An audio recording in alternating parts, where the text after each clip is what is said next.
لله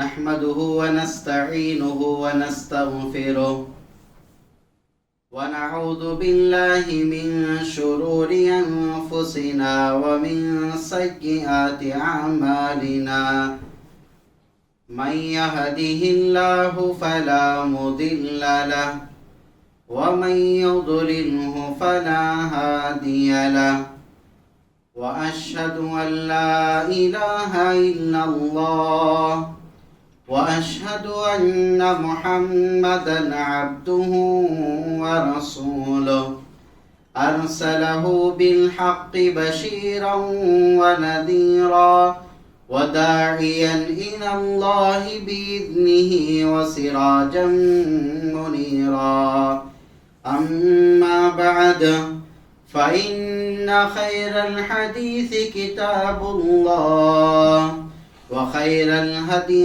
هدي محمد صلى الله عليه وسلم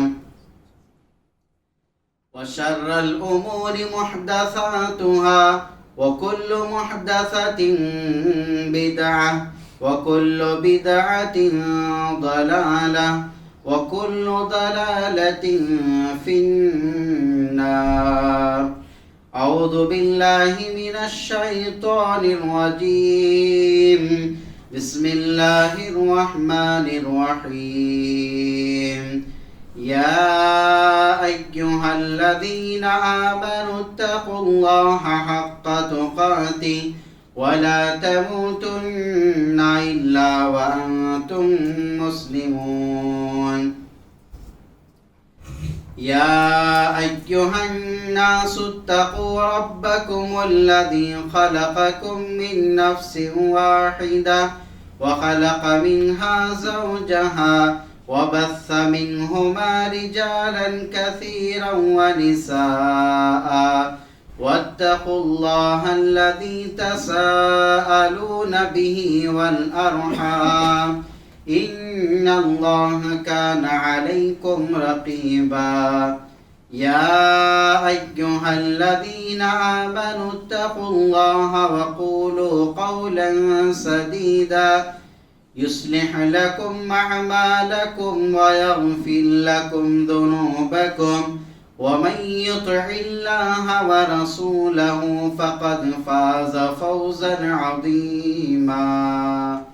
وقال الله تعالى في موضع آخر وسارعوا إلى مغفرة من ربكم وجنة عرضها السماوات والأرض أعدت للمتقين.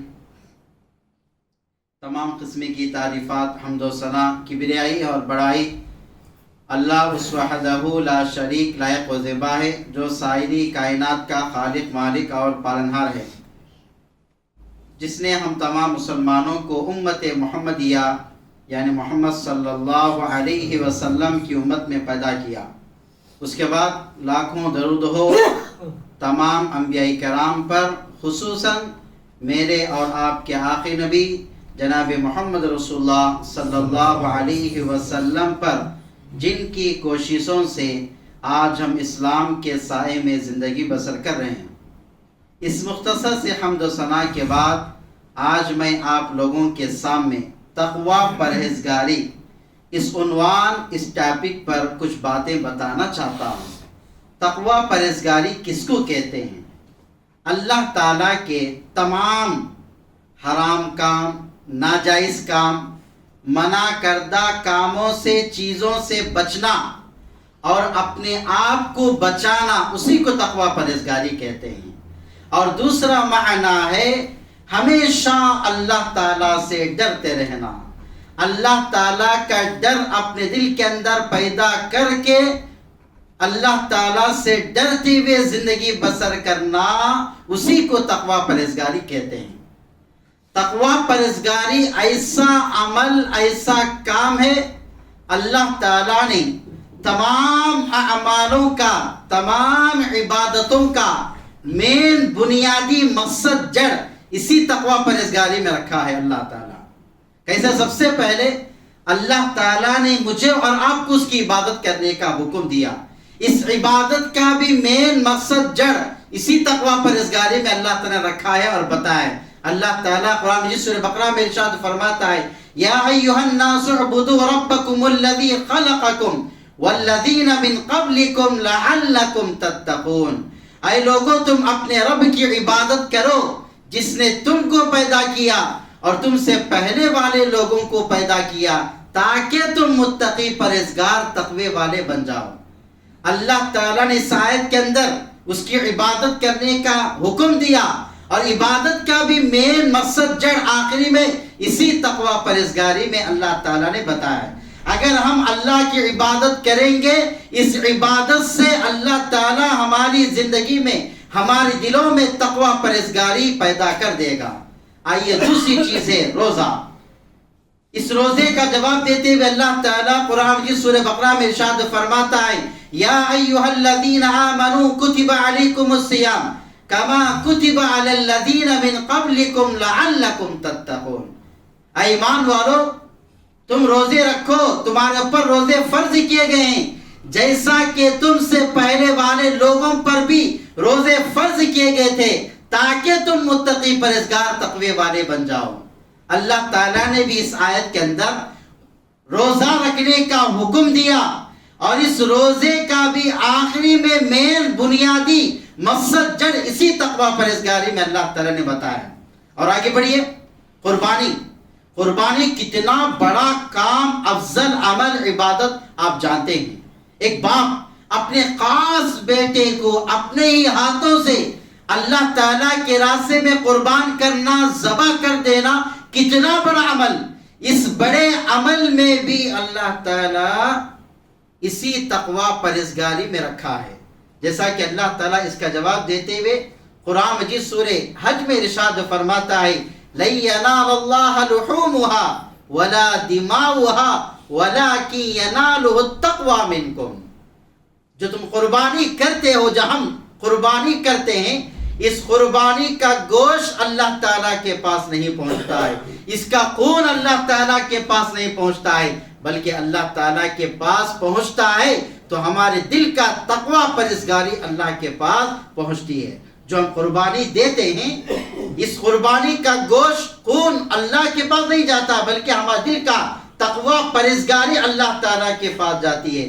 جیسا کہ اللہ تعالیٰ نے ابراہیم علیہ السلام کو جو اپنے ہی ہاتھوں سے اپنے بیٹے کی گردن کو ذبح کرنا اللہ کے راستے میں, یہ محض اللہ تعالیٰ ابراہیم علیہ السلام کے دل کے ارادے کو, نیت کو دیکھنا چاہتا تھا کہ کیا ابراہیم کے دل میں اللہ کی محبت ہے یا اپنے بیٹے کی محبت ہے. کیا ابراہیم اپنے دل سے اللہ تعالیٰ کے حکم کو مانتے ہیں یا اپنے بیٹے کی محبت میں آ کر کے اللہ تعالیٰ کے حکم کو ٹھکرا دیتے ہیں. اس پر بھی اللہ تعالیٰ نے قربانی جیسے افضل بڑے کام میں بھی اللہ تعالیٰ نے اسی تقوی پرہیزگاری میں اس کی بنیادی مین مقصد جڑ رکھا ہے. اور آگے بڑھیے. اگر ہمارے اعمال اللہ تعالیٰ کے پاس قبول ہونا ہے تو اسی تقوی پرہیزگاری میں ہے. اگر ہم تقوی پرہیزگاری کی زندگی گزاریں گے اللہ تعالیٰ ہمارے سارے عملوں کو قبول کرے گا. اس کا جواب دیتے ہوئے اللہ تعالیٰ قرآن مجید سورہ مائدہ میں ارشاد فرماتا ہے انما یتقبل اللہ من المتقین. بے شک اللہ تعالیٰ تقوی والے کا ہی عمل قبول کرتا ہے. اللہ تعالیٰ نے اس آیت کے اندر صاف طور پر ذکر کر دیا کہ اگر کسی کا عمل قبول ہونا ہے اللہ تعالیٰ کے پاس, کسی کے عمل کو اللہ تعالیٰ پسند کرتا ہے, کسی کے عمل اللہ تعالیٰ کے پاس قابل قبول ہے تو وہ ہے تقوی پرہیزگاری. اور بہت سارے اعمال ہیں لیکن ان میں سے ایک عمل, ایک کام تقوی پرہیزگاری کا رہنا. اگر تقوی پرہیزگاری ہے اللہ تعالیٰ ہمارے عملوں کو قبول کرتا ہے. اب آگے بڑھیے. اللہ تعالیٰ نے اس تقوی پرہیزگاری میں بہت سارے فائدے بتایا ہے, بہت سارے فائدے ذکر کیا ہے. چند فائدے میں آپ لوگوں کے سامنے بتا کر کے میں اپنی بات کو ختم کر دیتا ہوں. سب سے پہلا فائدہ ہے جو انسان تقوی پرہیزگاری کی زندگی گزارتا ہے, متقی بن کر کے دنیا کے اندر زندگی بسر کرتا ہے, پہلا فائدہ یہ ہے کہ اللہ تعالیٰ اس سے محبت کرتا ہے، اللہ کی محبت اس کے اوپر اترتی ہے، اللہ کی چاہت اس کے اوپر اترتی ہے، اور اللہ تعالیٰ کی محبت معمولی نہیں ہے۔ اس کا جواب دیتے ہوئے اللہ تعالیٰ قرآن مجید میں ارشاد فرماتا ہے ان اللہ یحب المتقین، بے شک اللہ تعالیٰ تقوی والے سے محبت کرتا ہے، پسند کرتا ہے، چاہتا ہے۔ اور اللہ تعالیٰ کی محبت کو معمولی مت سمجھو، اللہ تعالیٰ کی محبت کا قانون یہ ہے کہ اللہ تعالیٰ جس بندے سے محبت کرتا ہے، اللہ تعالیٰ تمام فرشتوں کے سردار حضرت جبرائیل علیہ السلام کو بلا کر کے کہتا ہے اے جبرائیل فلاں آدمی سے میں محبت کرتا ہوں، تم بھی اس سے محبت کرو۔ حضرت جبرائیل علیہ السلام تمام فرشتوں کے پاس آ کر کے کہتے ہیں اے فرشتوں فلاں آدمی سے اللہ محبت کرتا ہے، تم بھی اس سے محبت کرو۔ تمام فرشتے آسمان پر رہنے والی مخلوقات سے کہتی ہے اے آسمان پر رہنے والی مخلوقات فلاں آدمی سے اللہ محبت کرتا ہے، تم بھی اس سے محبت کرو۔ آسمان پر رہنے والی مخلوقات زمین کے اوپر رہنے والی مخلوقات سے کہتی ہے اے زمین کے اوپر رہنے والی مخلوقات فلاں آدمی سے اللہ محبت کرتا ہے، تم بھی اس سے محبت کرو۔ گویا کہ اللہ کی محبت تمام فرشتوں کے سردار کی محبت ہے، تمام فرشتے اس سے محبت کرتے ہیں، آسمان پر رہنے والی ساری مخلوقات اس سے محبت کرتی ہے، زمین کے اوپر رہنے والی ساری مخلوقات اس سے محبت کرتی ہے۔ جس بندے سے اللہ محبت کرتا ہے، اور اللہ کس سے محبت کرتا ہے؟ ان اللہ یحب المتقین، بے شک اللہ تعالی متقیوں سے محبت کرتا ہے، پسند کرتا ہے، چاہتا ہے۔ یہ پہلا فائدہ ہے اللہ کی محبت تقوی پرہیزگاری کی زندگی گزارنے سے، اور اللہ کی محبت ہی سارے مخلوقات کی محبت ہے، آسمان پر رہنے والے اور زمین کے اوپر رہنے والے۔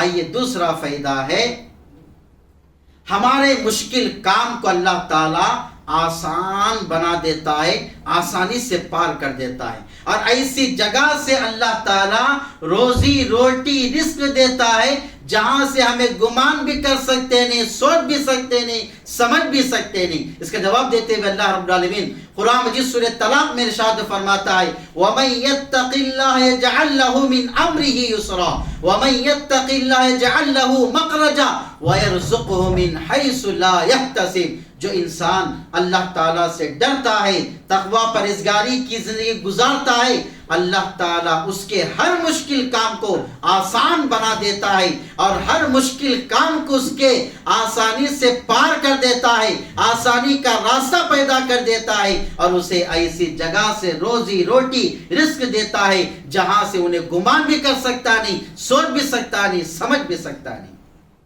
آج ہم ہر انسان پریشان حال ہے، پریشان ہے نہیں، کوئی نہ کوئی کسی نہ کسی پریشانی میں مبتلا ہے، اور آج کے ماحول میں ہر انسان روزی روٹی کمانا، کھانا پینا، پیٹ کو پالنا، ان تمام چیزوں سے پریشان حال ہے۔ نہ کام ہو رہا، نہ تجارت چل رہی ہے، نہ کاروباری ہو رہی ہے، اور مہنگائی بڑھ گئی ہے۔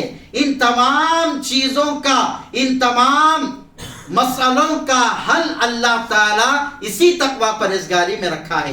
اگر تم تقوی پرہیزگاری کی زندگی گزارو گے، تمہاری زندگی میں ہر مشکل کام کو اللہ تعالیٰ آسان بنا دیتا ہے، اور ہم کو اللہ تعالیٰ برکت کی روزی روٹی غیب سے اللہ تعالیٰ دیتا ہے۔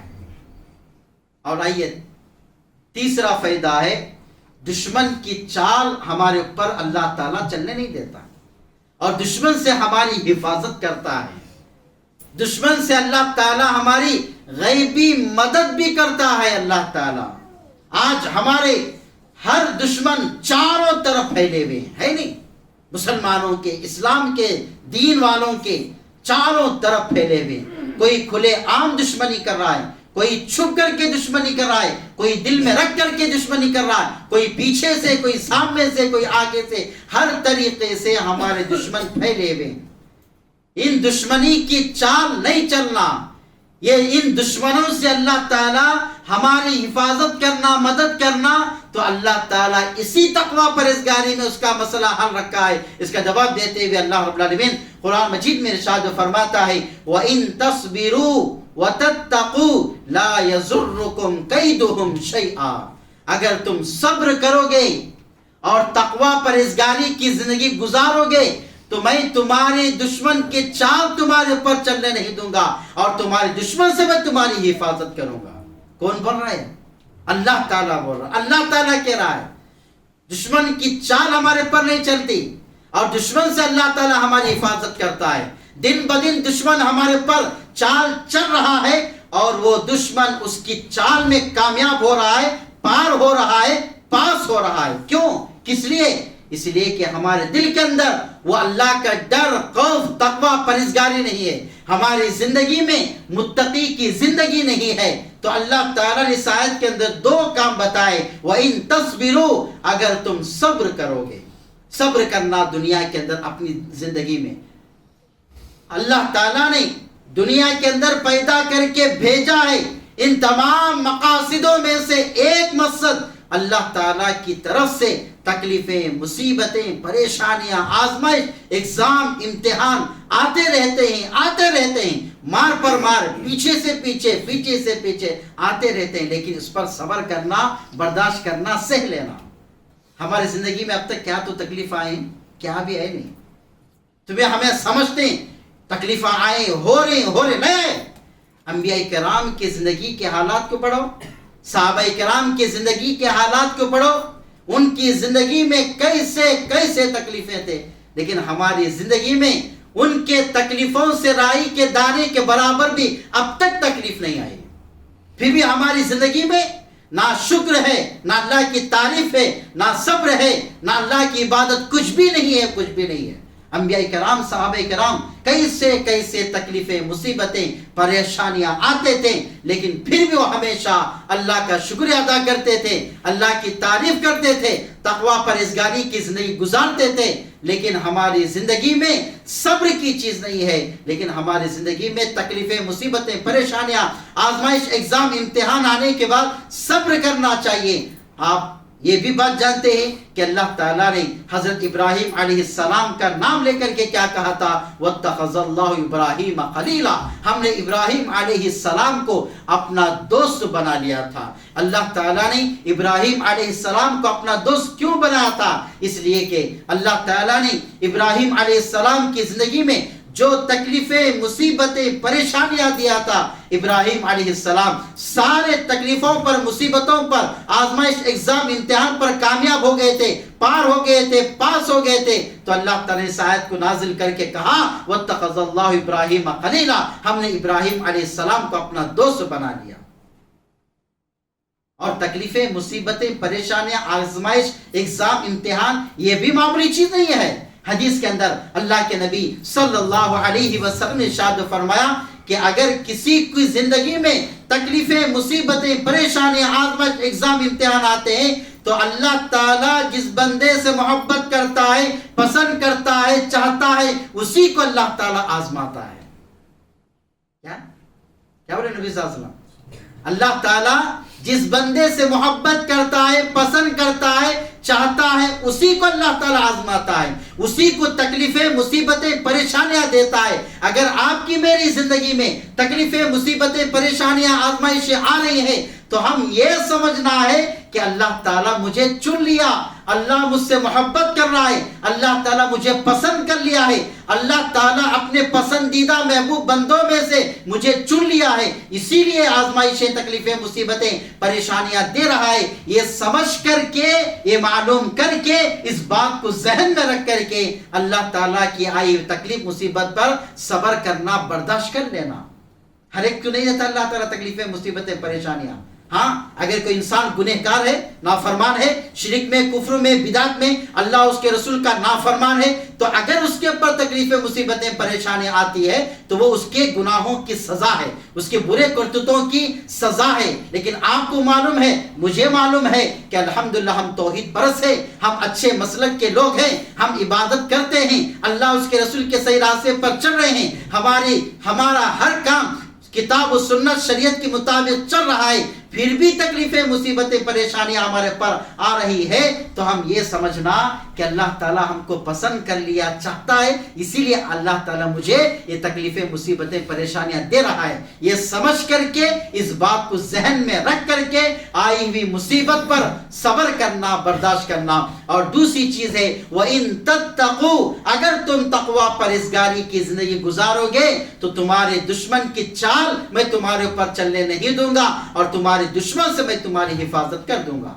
آئیے چوتھا فائدہ ہے اللہ تعالیٰ متقی پرہیزگار تقوی والے کو جنت میں داخل کرتا ہے۔ کتنی بڑی کامیابی! ہر انسان کی خواہش کیا ہوتی ہے مرنے کے بعد؟ کہاں جانے کی خواہش ہے؟ کسی تو جہنم میں جانے کی خواہش ہے کیا؟ نہیں، ہر ایک کی خواہش ہے، کہاں جانے کی خواہش ہے؟ جنت میں جانے کی خواہش ہے۔ تو اللہ تعالیٰ نے جنت میں داخل ہونے والے جو اعمال، جو کام، جو عبادات ہیں، ان میں سے ایک کام، ایک عمل تقوی پرہیزگاری ہے۔ اس کا جواب دیتے ہوئے اللہ رب العالمین قرآن مجید سورہ آل عمران میں ارشاد فرماتا ہے وَسَارِعُوا إِلَى مَغْفِرَةٍ مِّن رَّبِّكُمْ وَجَنَّةٍ عَرْضُهَا السَّمَاوَاتُ وَالْأَرْضُ أُعِدَّتْ لِلْمُتَّقِينَ۔ تم اللہ تعالیٰ کی مغفرت کی طرف دوڑو اور اس جنت کی طرف دوڑو جس کی چوڑائی زمین اور آسمان کے برابر ہے، جو تیار کی گئی ہے، بنائی گئی ہے متقیوں کے لیے، پرہیزگاروں کے لیے، تقوی والوں کے لیے۔ اللہ تعالیٰ نے اس آیت کے اندر 3 باتیں بتائیں۔ پہلی چیز، اللہ کی مغفرت کی طرف دوڑو۔ اللہ کی مغفرت کی طرف دوڑنے کا مطلب کیا ہے؟ مطلب یہ ہے کہ زیادہ سے زیادہ نیکی کا کام کرنا، نیکی کے کام میں جلدی کرنا، نیکی کے کام میں فوراً کرنا۔ اور اس آیت کی تفسیر میں مفسرین کرام لکھتے ہیں کہ ہم جو لوگ مال، دولت، جائیداد، روپہ، پیسہ اس کے پیچھے پڑ کر کے، دوڑ کر کے اپنے آخرت کی زندگی کو برباد کریں، اپنے قبر کی زندگی کو برباد کریں اور جنت کی زندگی کو برباد کریں، تم اس کے پیچھے مت پڑو بلکہ اللہ کی مغفرت کی طرف دوڑو۔ مال، دولت، جائیداد، روپہ، پیسہ، دنیا، یہ چیز ختم ہونے والی ہے، فنا ہونے والی ہے، اسے یہیں پر چھوڑ کر کے جانا ہے۔ تم اس کے پیچھے مت دوڑو بلکہ اللہ کی مغفرت کی طرف دوڑو اور اللہ تعالیٰ کے خاطر زیادہ سے زیادہ نیکی کا کام کرو، نیکی کے کام میں جلدی کرو۔ اور دوسری چیز ہے وَجَنَّةٍ عَرْضُهَا السَّمَاوَاتُ وَالْأَرْضُ، اور اس جنت کی طرف دوڑو جس کی چوڑائی زمین اور آسمان کے برابر ہے۔ جنت کی طرف دوڑنے کا مطلب کیا ہے؟ جنت میں داخل ہونے والے جو اعمال ہیں، جو کام ہیں، جو عبادتیں ہیں، وہ ہمیشہ مرتے دم تک کرتے رہنا چاہیے۔ اور جب جنت کی بات آ گئی، حدیث کی ایک بات میں آپ لوگوں کے سامنے رکھنا چاہتا ہوں۔ اللہ کے نبی صلی اللہ علیہ وسلم نے ارشاد فرمایا جب تم کبھی بھی اللہ تعالیٰ سے جنت مانگو، جنت کے ساتھ الفردوس لگا کر کے اللہ تعالیٰ سے مانگو، اے اللہ تعالیٰ تو ہم کو جنت الفردوس میں داخل کر۔ کیوں؟ اس لیے کہ یہ الفردوس، جنت الفردوس سب سے پہلا اسٹیج، مقام و مرتبہ ہے جہاں پر اللہ تعالیٰ نبیوں کو، پیغمبروں کو، رسولوں کو، صحابہ کرام کو، جو اللہ کے خاص نیک سچے بندے ہوتے ہیں، ان کو اللہ تعالیٰ جنت الفردوس میں داخل کرتا ہے۔ اگر ہم بھی اللہ تعالیٰ سے دعا کریں اے اللہ تعالیٰ تو ہم کو جنت الفردوس میں داخل کر، انشاءاللہ اللہ تعالیٰ پر مکمل یقین بھروسہ ہے اللہ تعالیٰ ہم کو جنت الفردوس میں داخل کرے گا۔ جیسا ہی جنت الفردوس میں داخل ہو جائیں گے، نبیوں کے ساتھ، رسولوں کے ساتھ، پیغمبروں کے ساتھ، صحابہ کرام کے ساتھ، جو اللہ کے خاص نیک سچے بندے ہوتے ہیں، ان لوگوں کے ساتھ ہم جنت الفردوس میں رہیں گے انشاءاللہ۔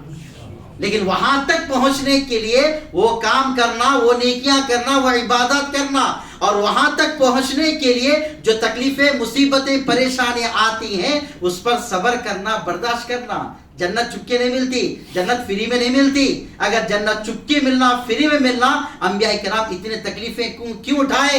صحابہ کرام اتنے تکلیفیں کیوں اٹھائے؟ کس نے اٹھائے؟ اگر انبیاء کرام چاہتے تو مزیدار کھانا کھا کر کے، سو کر کے، آرام کے ساتھ، چین کے ساتھ زندگی گزار کر کے جا سکتے تھے، لیکن نہیں گئے۔ دنیا کے اندر تکلیفیں پڑے، کس کے خاطر؟ اللہ کے خاطر، جنت کے خاطر، اور وہاں تک پہنچنے کے خاطر۔ تو ہم بھی وہاں تک پہنچنے کے لیے وہ اعمال، وہ نیکیاں، وہ عبادتیں کرنا. اور اس آیت کے آخری میں اللہ تعالیٰ نے ارشاد فرمایا وَأُعِدَّتْ لِلْمُتَّقِينَ، جو اس شاندار جنت میں بنا کر کے تیار کر کے رکھا ہوں، یہ متقیوں کے لیے، پرہیزگاروں کے لیے، تقوی والوں کے لیے ہے. تو اللہ تعالیٰ نے اس آیت کے اندر بتا دیا کہ جو جنت میں بنا ہوں یہ متقی پرہیزگاروں کے لیے. اگر ہم کو جنت ملنا ہے، اگر ہم جنت میں داخل ہونا ہے تو ہم دنیا کے اندر تقوی پرہیزگاری کی زندگی گزارنا چاہیے. اب اس کے بعد کی آیت میں اللہ تعالیٰ متقیوں کے کچھ اوصاف، عادتیں، کیریکٹرز بتایا ہے.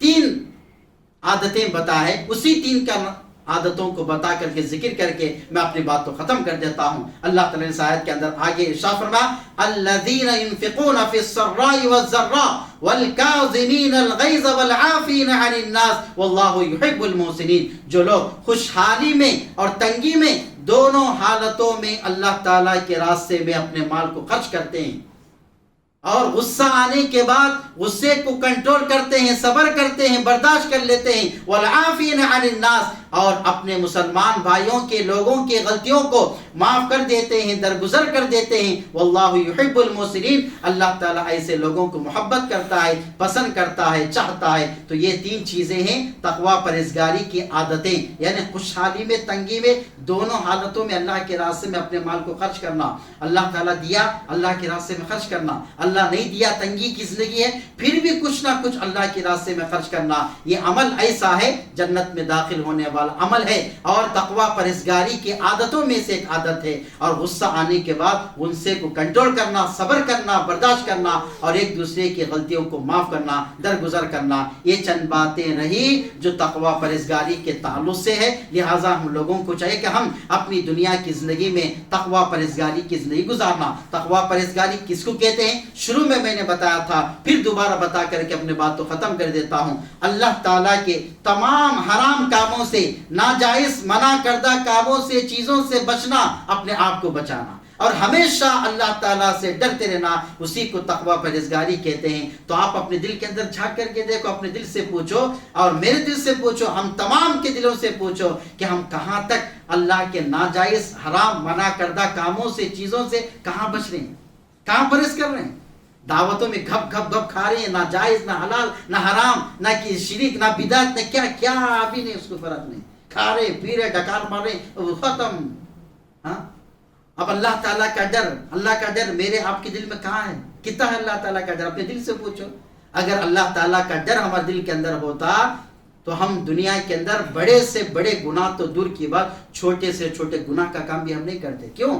اس لیے کہ اللہ کا ڈر ہمارے دل کے اندر وہ کھپکھپاتا رہتا ہے، ڈر پیدا کرتا ہے. لیکن صحیح معنوں میں اللہ تعالیٰ کا ڈر ہمارے دل کے اندر نہیں ہے، اس لیے ہم اپنی دنیا کی زندگی میں چھوٹے چھوٹے نہیں، بڑے بڑے گناہ کا کام بھی کر رہے ہیں، لیکن اس کا احساس خود ہمارے دل کے اندر بھی نہیں ہے، ہماری زندگی میں بھی نہیں ہے، ہمارے دل و دماغ میں بھی نہیں ہے. اس لیے وہ ڈر اللہ کا اپنے دل کے اندر پیدا کرو، تقوی پرہیزگاری اختیار کرو. انشاءاللہ آج کے بیان میں جو بھی فائدے اللہ تعالیٰ ذکر کیا ہے وہ سارے کے سارے فائدہ اللہ تعالیٰ ہم کو دے دے گا انشاءاللہ. آخر میں اللہ تعالیٰ سے دعا ہے اللہ ہمیں نیک ہدایت دے، اے اللہ ہمیں صراط مستقیم پر زندگی گزارنے کی توفیق عطا فرما. اے اللہ ہمارے گناہوں کو معاف فرما، اے اللہ ہمارے گناہوں کو درگزر فرما. ہم گناہ کرتے کرتے گناہوں کے سمندر ڈوب چکے ہیں. اللہ اے اللہ تیرے رحمت کی رسی ڈا کر نکال لے. اللہ اے اللہ تعالیٰ ہم تمام کو دن میں 5 وقت کی نماز ہمیشہ پابندی سے پڑھتے رہنے کی توفیق عطا فرما.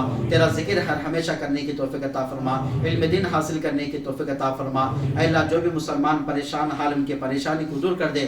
جو بھی قرضوں میں ڈوبا ان کے قرضوں کو دور کر دے. جو بھی بیمار تلا ان کی بیماری کو ایسا دور کر دے، کبھی بھی ایسے خطرہ بیماری آنے کی توفیق عطا فرما. اے اللہ تعالیٰ ہم تمام کو جہنم کی آگ سے بچا، عذاب قبر سے بچا، دجال کی فتنے سے بچا، دنیا کی ملعون چیزوں سے بچا. کل قیامت کی پرصراط کا راستہ آسانی سے گزرنے کی توفیق عطا فرما. کل قیامت کی نبی صلی اللہ علیہ وسلم کے ہاتھ آب کوثر نصیب عطا فرما. جنت الفردوس میں جگہ عطا فرما. اے اللہ تعالیٰ ہم تمام کو جب تک دنیا کے اندر رکھے تو اسلام کی عادت پر رکھ، اور موت دے تو اسلام کی عادت پر موت دے، اور زبان پر کلمہ لا الہ الا اللہ محمد رسول اللہ پر عطا فرما. آمین ثم آمین. وآخر دعوانا الحمد للہ رب العالمین.